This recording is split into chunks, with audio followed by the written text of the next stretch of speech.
Muy buenas noches. El Foro Económico Mundial presentó hoy aquí en Bogotá un informe especial sobre la situación energética del mundo, incluido por supuesto nuestro país. El señor ministro de Minas, el doctor Tomás González, presidió este encuentro energético que hubo en Colombia. El informe, señor ministro, del foro es optimista. Así es, Yamid, y tiene toda la razón para hacerlo por una simple razón.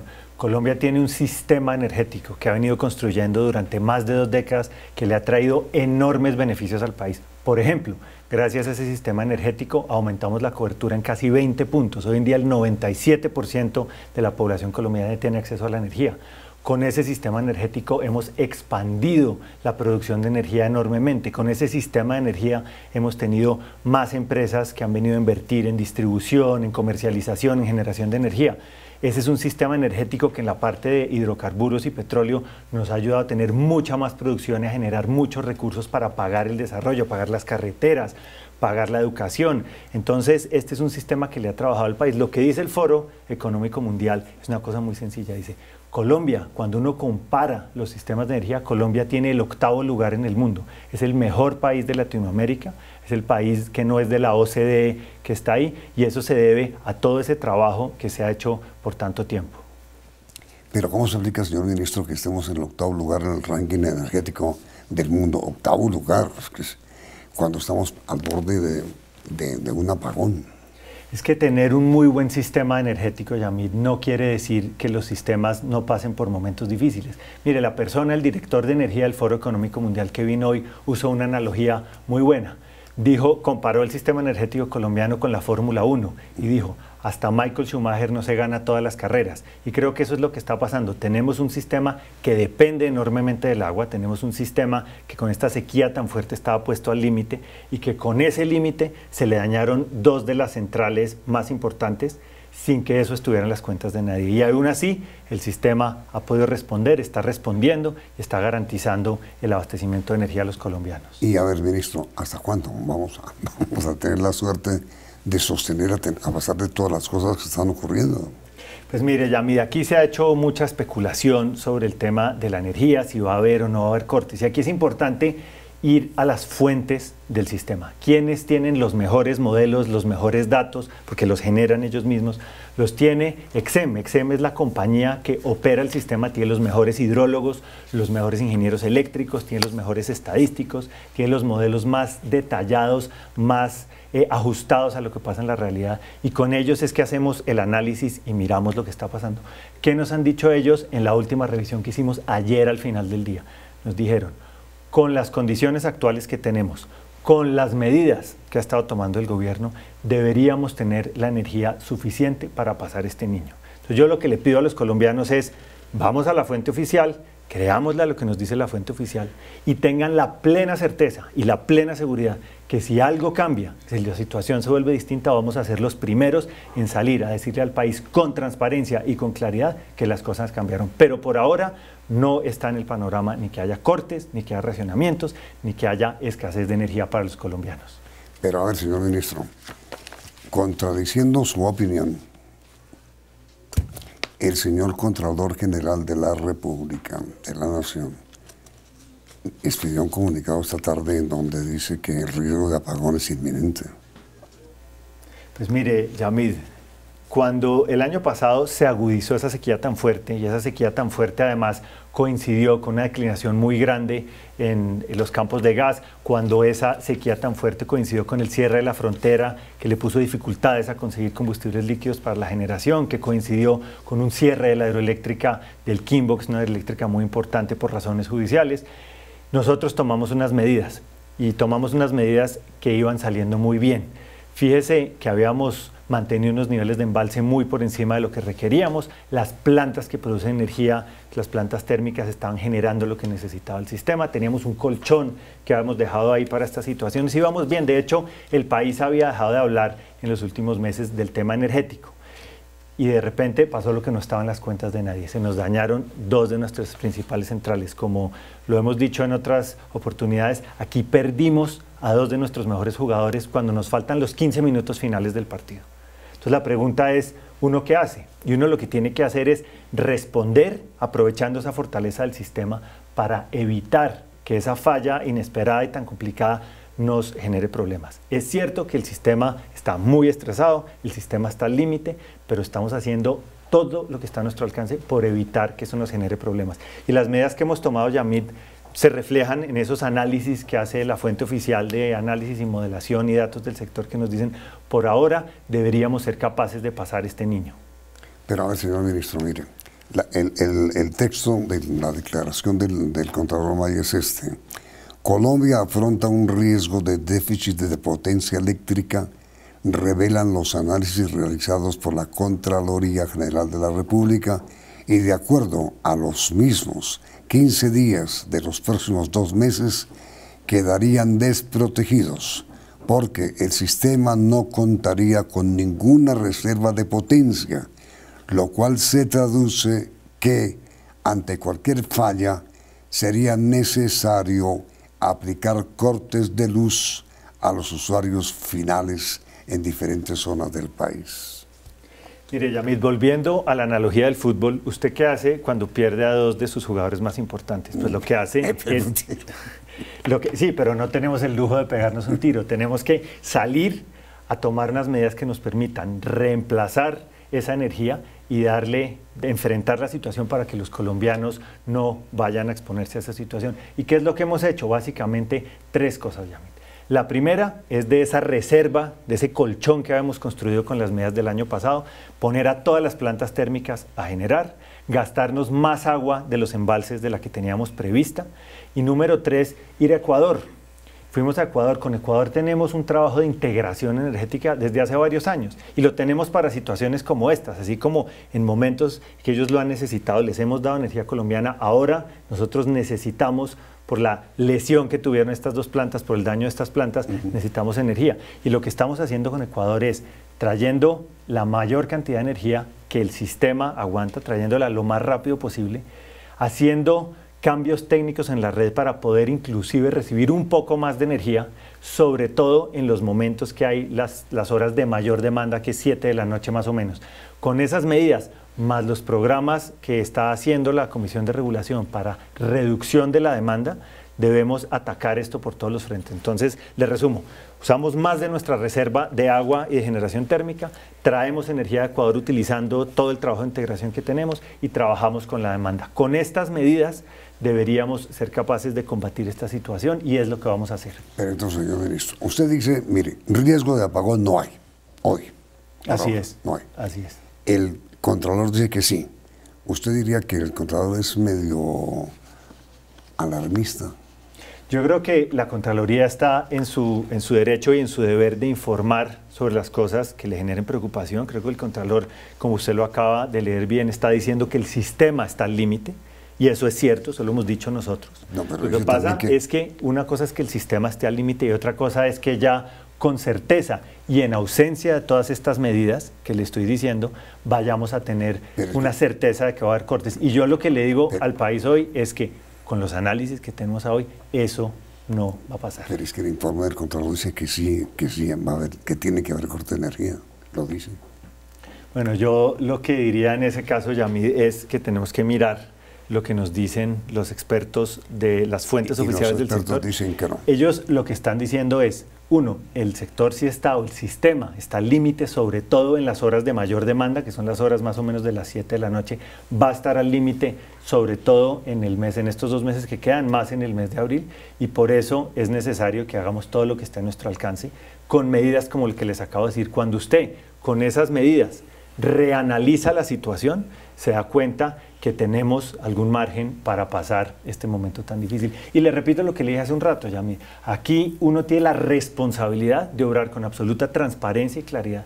Yo no le puedo decir al país que vamos a tener un racionamiento cuando el análisis que tenemos y los números que tenemos nos dicen que no. Si esa situación cambia, se lo comunicaremos al país.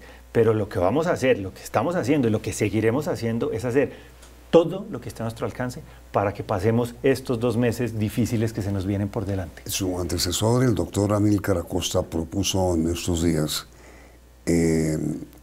cambio de horario para enfrentar lo que puede venir. ¿Usted qué opina? Nosotros estamos concentrados en las medidas que tenemos mucho más certeza, que son las más eficientes y que mayor impacto pueden producir. El tema del cambio de hora se ha estudiado mucho. El tema del cambio de hora, usted sabe que los países, por ejemplo, que tienen estaciones, hacen cambios de hora todos los años. En países que no tienen estaciones también se ha hecho. Y los análisis muestran que en algunos casos puede haber ahorros de energía, pero hay otros estudios que muestran que inclusive puede haber aumentos en el consumo de energía. Además, no se nos olvide, y eso también lo hemos visto en los estudios, que hay consecuencias más allá de lo eléctrico. Y le doy unas que señalan con mucha claridad los estudios. Hay consecuencias desde el punto de vista de salud, porque en la medida en que usted altera los ciclos normales de sueño que tienen las personas, eso también puede tener consecuencias negativas. Entonces, esta es una medida que creo que hay que mirar con mucha tranquilidad, pero hay que concentrarse, como lo estamos haciendo, en las medidas que sabemos que tienen un mayor impacto y una mayor certeza de producirnos o más energía o más ahorro. Entonces, digamos, descartado el cambio de horario. Por ahora sí. Segundo, ministro, el problema de Guatapé es que es una cadena hidroeléctrica la que está afectada. Así es, el tema de Guatapé es nuestro James. Guatapé es nuestro James. Es una central que... Nuestro James en buen momento. Nuestro James en buen momento, nuestro Falcao en buen momento. Así es, Yamid. Es una central que tiene dos características. La primera es que genera una proporción, una cantidad importante de la energía ella misma, pero el agua que sale de esa central va a otras centrales para que generen. Con el incendio que tuvo la central que opera EPM, con ese incendio se quedó por fuera la central y no se está pudiendo sacar toda la cantidad de agua que se quisiera. Lo que nos ha dicho el mismo EPM es que ellos esperan que la central se recupere, se empiece a recuperar poco a poco, inicialmente una parte en mayo, otra parte en 2 de las 8 unidades en mayo, otras 2 en junio, otras 2 en julio, otras 2 en septiembre. ¿Recuperación que no tiene que ver nada, señor ministro, con lluvias? La recuperación, el arreglo de la central no pasa por el tema de lluvias. El arreglo de la central pasa por arreglar las máquinas o los cables, los equipos que se dañaron con el incendio y en poder sacarle la mayor cantidad de agua posible al sistema para entregarle a las otras centrales. ¿Y el problema de Celsia? El problema de Celsia, esa es otra central, es la central de Termoflores que queda en la costa Caribe. Lo que le pasó a la planta de Celsia es que en un mantenimiento que estaba programado para durar una semana, al abrir ellos, al empezar a hacer el mantenimiento, se dieron cuenta que había un daño en una turbina y que ese daño iba a hacer que en lugar de una semana se tomara entre 2 y 3 semanas más. Afortunadamente no va a ser toda la planta la que sale, sino una parte, pero entre 2 y 3 semanas más. Ahora, es mucho más difícil, mucho más complejo y mucho más impactante el daño de Guatapé que el daño de Celsia. Y más demorado de arreglar. Y más demorado de arreglar. Eso sí, también otra cosa que estamos haciendo es, le estamos dando todo el soporte técnico. Los responsables son las empresas de hacer los arreglos, pero le estamos dando todo el soporte que puedan requerir en materia logística, importación de elementos, de equipos, porque a todos nos interesa que estas centrales se puedan reparar lo más pronto posible. Señor ministro, regresando al controlador, él dice que Antioquia y la costa Caribe son las zonas con más riesgo de apagón.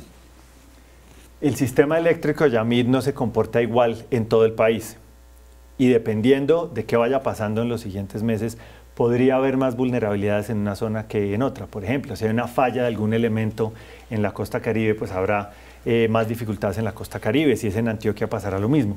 Pero lo importante es que las medidas que estamos tomando son para cuidar el embalse, para disponer de la mayor cantidad de energía posible, para tratar de evitar que haya fallas adicionales en pedazos, partes o elementos del sistema para que no vayamos a tener problemas. Esa es nuestra prioridad y mi tarea las 24 horas del día. ¿En qué consiste, señor ministro, la idea que usted planteó el día anterior en el sentido de crear un estímulo tarifario para el ahorro de energía? Mire, uno tiene que ver las experiencias que han tenido otros países que han sido exitosas en reducción de la demanda. Aquí hemos lanzado unas campañas con el Ministerio de Ambiente, con el Ministerio de Vivienda, de ahorro de agua, de ahorro de energía. Y las campañas han tenido pues, una difusión grande, han tenido un impacto, pero en este momento necesitamos que la gente sea mucho más consciente. Y lo que proponen o lo que pretenden estas campañas es darle un beneficio monetario, financiero, concreto a la gente por cumplir con unas metas de ahorro. Entonces la gente, si nos ayuda a ahorrar, si la gente consume menos, no solo la energía, el menor consumo de energía le baja una presión al bolsillo, sino que además esa energía que se ahorre le puede reportar un ingreso adicional. ¿Cómo? Pues Yamid, nosotros lo que anunciamos la semana pasada y ayer es que esta semana, a final de la semana, íbamos a presentar los detalles del programa. Estamos trabajando en los últimos detalles con el sector, pero el esquema es el que le digo, es proponerle a la gente unas metas de ahorro. Si se cumple, por ejemplo, a usted en su casa, se le pone una meta de ahorro que usted reduzca en un porcentaje su consumo.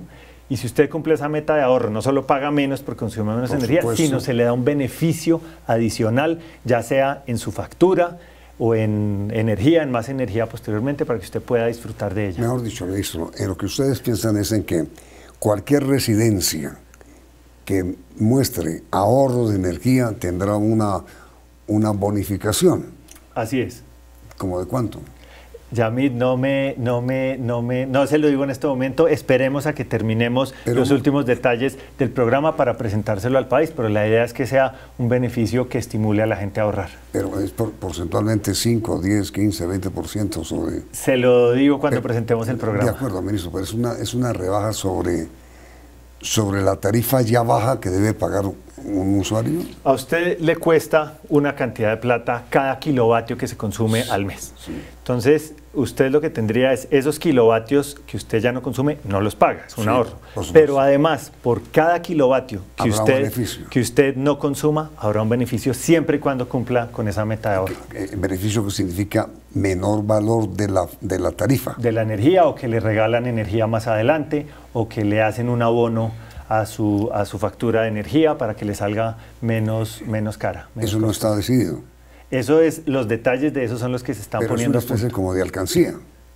Es un beneficio por ahorrar, es darle a la gente un incentivo para que... Pero no está definido, ministro, si es rebaja de tarifa inmediatamente. Puede ser cualquiera de los dos mecanismos. Lo importante es que el bolsillo de la gente, sea por un camino u otro, lo sienta, para que la gente se motive más a ahorrar. Porque además ahorrar, Yamid, no es tan difícil. La gente puede seguir pautas muy sencillas para ahorrar. La gente que nos está viendo ahorita puede seguir pautas muy sencillas para ahorrar. Mire, cosas tan elementales como, por ejemplo, lavar toda la ropa en la lavadora en una sola tanda.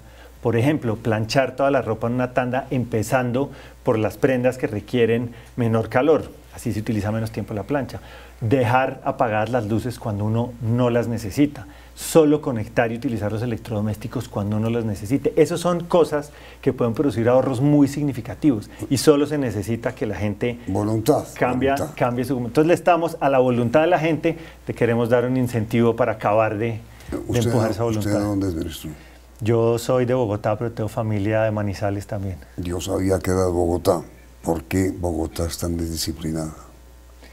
Pues Yamid, yo creo que en todo el país todo el mundo puede ahorrar. Nosotros hemos visto gente que se porta muy bien en su consumo acá y en otras zonas del país. Yo no estigmatizaría a una región o a una ciudad en particular. Pero lo que es cierto es que los bogotanos pueden ahorrar mucho. No, pues es que Bogotá no ha favorecido en nada el ahorro de energía. Mire que en diciembre aumentó. Parte del aumento en el consumo de energía se debe en una medida a que la economía creció, y cuando la economía crece usa más energía. Parte del consumo de energía se debe a las mayores temperaturas, que la gente necesita más refrigeración y estas cosas, y parte también a que la gente no está siendo suficientemente consciente. Y por eso, cuando la gente nos pregunta, oiga, ¿yo qué puedo hacer? ¿Yo quiero ayudar? ¿Yo cómo ayudo? Es... apague la luz. Apague la luz. Apague la luz. Ministro, la parte final de esta mini entrevista, ¿qué va a pasar con Glencore en un momento?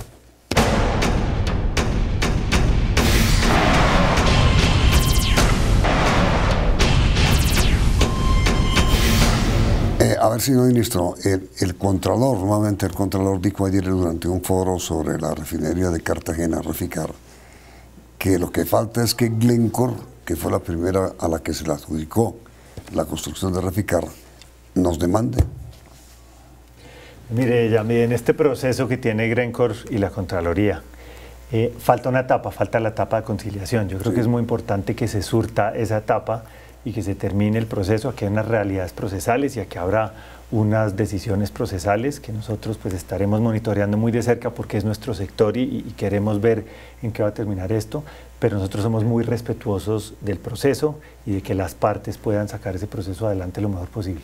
Un tema final, ¿cómo va nuestras represas? nuestros embalses, los Sí. niveles de nuestro embalse.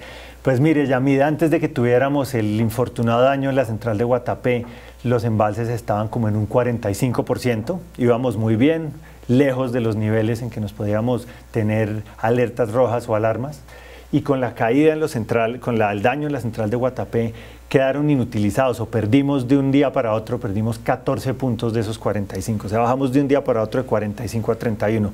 Esa agua no se ha perdido, está ahí y hoy estamos ligeramente abajo de 30. Sí, estamos como en 29.7. ¿Y hasta dónde podemos bajar sin que sea crítico el nivel?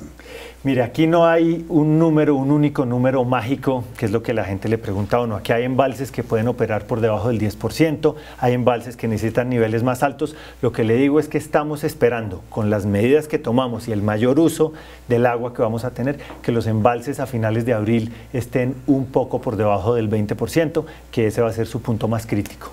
¿Cómo es el gráfico que usted tiene, señor ministro, sobre la proyección del nivel de embalses? Mire, las proyecciones de nivel de embalse, si quiere que se lo mostremos a los oyentes, a los televidentes. La gráfica por la que me pregunta Yamid es la que nos muestra el comportamiento de los embalses. Si ustedes ven, las líneas que tenemos acá nos indican cuál es el nivel de embalse, el porcentaje de agua que tenemos en los embalses para usar generación, y aquí tenemos el tiempo, los meses del año. Entonces, la línea roja con puntos es la línea que representa los niveles de embalse en la época del Niño, que tuvimos el apagón, el Niño más largo que hemos tenido. La línea anaranjada con puntos es la línea de los embalses en el Niño más duro que hemos tenido, que fue el de 97-98. Y la línea azul es la que nos muestra cómo vamos, cómo hemos estado. Y íbamos muy bien en materia de embalses hasta que tuvimos el daño de Guatapé. El daño de Guatapé nos baja los embalses enormemente y va a hacer que ya no lleguemos a niveles del 30% del embalse a final del mes de abril, sino que vamos a llegar a unos niveles un poco por debajo del 20%. Esto le pone más presión al sistema, pero con las medidas que hemos tomado deberíamos ser capaces de pasar este Niño. Así nos lo muestran los modelos, los expertos independientes, que son la fuente oficial de datos del sector, y lo que esperamos ya luego se normalice más adelante en el año una vez empiece a llover. Ahora, señor ministro, quisiera preguntarle a nuestros televidentes qué preferirían con respecto al estímulo que usted proyecta crear para que ahorre energía. Las alternativas son, uno, bajar la tarifa inmediatamente, por fuera pues del bajón que significa consumir menos, bajar la tarifa de combustible. Dos, tener una especie como de puntos que tienen las compañías aéreas para utilizarlos cuando haya una tarifa alta o se restablezca el consumo normal. Tres, vamos a estar muy pendientes de lo que le digan los televidentes. No, pero ¿cuál es la tercera opción? ¿Es una de las dos o no hay una tercera? No, aquí tenemos varias posibilidades, varios mecanismos. Los que usted ha mencionado, que la gente pueda tener unos ahorros que pueda utilizar después, o unas platas que pueda utilizar después, o que la gente tenga unos menores tarifas. Sí. Pero ahora, después no es adelante en el tiempo, es muy, muy pronto. Pero digo, ¿no son esas dos opciones? Pues esa es la manera más fácil y más directa de poderle dar a la gente el beneficio en su factura. Pero no hay sino esas dos opciones, o pagar ya o ahorrar para el futuro en puntos, digamos. Lo importante es, por cualquiera de los dos mecanismos, que la gente pueda sentir un alivio y que eso la estimule a ahorrar más energía. ¿Y uno de los dos mecanismos es el que se va a adoptar? Pues estamos mirando cuál es la mejor manera de hacerlo, y por eso le digo que lo que opinen los televidentes hoy lo vamos a mirar con mucha atención. Esa es nuestra pregunta. ¿Cuál de las dos opciones prefieren ustedes como estímulo que creará el Ministerio de Minas para que ustedes ahorren energía? ¿Cuál de las dos? Resultados, señor ministro, al final de la emisión. Vienen las noticias del mundo en la emisión central del noticiero CNI.